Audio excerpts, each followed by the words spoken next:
Mesdames, Messieurs, par une belle journée ensoleillée, à la prison Bonne Nouvelle de Rouen, aussi paradoxal que cette formulation puisse sembler sonner, une détenue se fait conduire au palais de justice pour son ultime jugement. Des heures passent, ses oreilles bourdonnent des plaidoiries passionnées de ses intercesseurs, mais comme une tombe, elle garde le silence.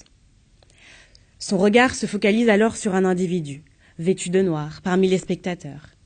Il est assis là, mais semble ne pas s'intéresser à ce qui se dit, aussi surprenant que cela puisse être. Elle le regarde sous tous les angles, avant de sursauter. Le juge vient de prononcer son nom.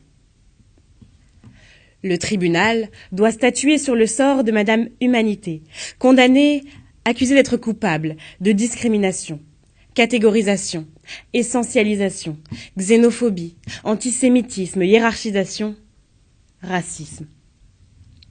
Ainsi, nous assistons au procès de Madame Humanité, qui, depuis sa naissance, a commis tous les crimes pour lesquels elle est jugée. Lorsqu'elle nous a donné naissance, elle nous a inscrits dans un tissu de relations, nous constituant à la fois comme individus singuliers, mais aussi comme membres d'une communauté. Cette communauté se distingue à plusieurs échelles, d'où notre regroupement en famille, notre appartenance à une ethnie, elle-même vivant au cœur d'un village, d'une ville, se trouvant dans une région, localisée dans un pays, le tout constituant le monde dans lequel nous sommes appelés à cohabiter. Dans cette logique, se sont construites nos civilisations, qui se sont différenciées, petit à petit, par leur conception du monde, leurs convictions, leur manière de penser et de percevoir l'autre. Sans exception, nous sommes tous les héritiers d'un même patrimoine génétique, ce qui fait de nous des frères, même si, par nos cultures, nous sommes devenus différents. Différents par nos spécificités que sont l'origine, le genre, la situation sociale, les opinions, les convictions, l'éducation. Ainsi, Antoine de Saint-Exupéry disait, dans son ouvrage La Citadelle, « Si tu diffères de moi, mon frère, loin de me léser, tu m'enrichis. » Dès lors, la différence est partout et s'exprime au quotidien. Car qui est l'autre, si ce n'est le non-moi, mais aussi l'autre moi, mon alter ego? Aussi près du paillasson voisin, comme de l'autre côté de l'océan, nos semblables fourmillent, semblables, mais à la fois si différents. Il est reconnu que l'homme n'est rien lorsqu'il est livré à lui-même. Le repli sur soi est une prison. De fait, le partage constitue une forme de liberté. La transmission et l'échange sont vitaux, et sans cela, l'homme ne peut exister. D'ailleurs, Tahar Ben Jelloun disait « Le mélange est un enrichissement mutuel ». Notre culture, nos traditions, notre pensée sont autant de richesses qui constituent notre bagage personnel, que chacun d'entre nous a en bandoulière, et ce, depuis notre plus jeune âge. Cette valise ne cesse de s'enrichir, car chaque rencontre y ajoute quelque chose de plus. Mais certains la gardent toujours fermée, à double tour, par simple précaution, disent-ils, et par peur d'être lésés sans doute. Il est en effet de mon droit de vouloir garder mes vêtements pour moi. Mais que se passerait-il si de temps à autre nous décidions d'ouvrir tous nos valises, d'étaler nos vêtements, de les contempler et pourquoi pas de les échanger? À quoi bon circuler comme des cornus dans l'aéroport, sans jamais ouvrir nos valises? Puisque c'est là que réside l'intérêt. Montrer, échanger et profiter des autres demeure une source intarissable d'enrichissement. Ceci, l'illustre poète sénégalais Léopold Sédar Senghor le décrit comme étant le rendez-vous du donner et du recevoir. Si nous avons tendance à aller vers ceux de qui nous semblons différer le moins afin de nous mélanger, cela ne devrait pas contraindre notre capacité à aller vers ceux de qui nous différons de manière flagrante. Le vivre ensemble est à la portée de celui qui en fournit l'effort, bien que la coexistence entre les hommes ne soit pas des plus faciles. Car il est vrai que lorsque mon petit frère surgit en furie dans ma chambre, alors que je suis confortablement installée devant mon film préféré, la notion de bon vivre ensemble m'échappe quelque peu. Mais globalement, il suffit d'un petit peu de bonne volonté pour contribuer au bien-être collectif. Cette coexistence s'exprime aussi à des échelles plus intéressantes que celle que constitue ma chambre. L'échelle d'un pays, du monde, qui sait de l'univers. Comment réagirions-nous si des êtres tout droit venus d'une planète au nom exotique débarquaient sur notre si belle terre? Étrangement, je suppose. Voyez, Cette attitude, que nous adopterions sans doute, se nomme l'ethnocentrisme.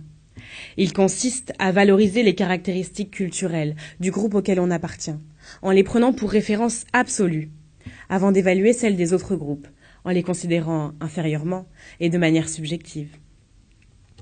Et si nous remontons l'histoire, le phénomène ne semble pas nouveau, car Hérodote disait déjà, il y a plusieurs siècles, que l'on propose à tous les hommes de choisir entre toutes les coutumes celles qui sont les plus belles, et chacun désignera celle de son pays, tant chacun juge ses propres coutumes supérieures aux autres. Et dans les faits, une telle attitude a été prise par les acteurs de la traite négrière. Les Noirs ont été pris pour cible et se sont vus retirer leurs droits un à un. Nul doute, je suis profondément touchée par ce qui a été infligé à la couleur ébène, même si je me console grandement de voir aujourd'hui, en cette journée commémorative de l'abolition de l'esclavage, que toutes les couleurs s'assemblent enfin pour ne former qu'une seule et même entité, l'humanité.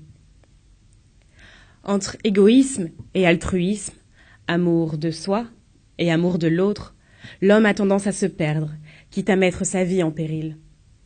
Entre identité et altérité, étant un autre soi, en même temps qu'un autre que soi, l'homme a tendance à se perdre, quitte à mettre la vie des autres en péril.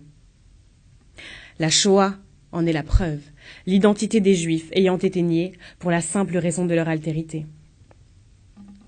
Nous devons cultiver la tolérance. Et qui de mieux pour prôner cette si belle valeur que celui qui en a toujours fait la promotion, Voltaire.